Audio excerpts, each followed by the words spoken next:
Hi, Cindy. This is my response to your week 3 discussion.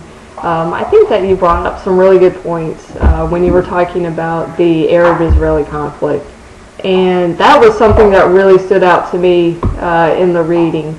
I like how you pointed out that it put an unnecessary strain on the U.S. foreign policy relationship with the Middle East. And this may be my own personal opinion, but especially after reading Jacob's account of how the U.S. Kind of threw itself into the mix in the 30s and 40s when the Zionists were really pushing for an Israeli state. And I think that the U.S. put itself in a position in which it really didn't belong. I think that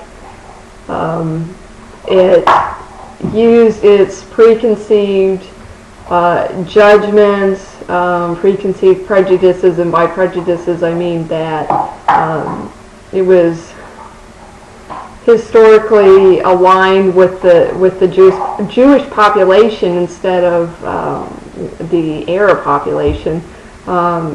There's more of a tie between the Jewish religion and Christianity than there is between Christianity and Islam, and I think that really prejudiced the U.S. In this situation when it decided to step in. And I think that by really pushing for a Jewish state, and in 1948 when the state of Israel was created, I think that the U.S. I think it really made a big mistake, and I think there have obviously been repercussions since then. You've been reading in the news lately about the escalating conflicts between Palestinians and Israelis. And I really think that the U.S. Is to thank for much of that, for really pushing or using its political clout, its policy making to help create that Israeli state. And I think that the U.S. made a lot of its decisions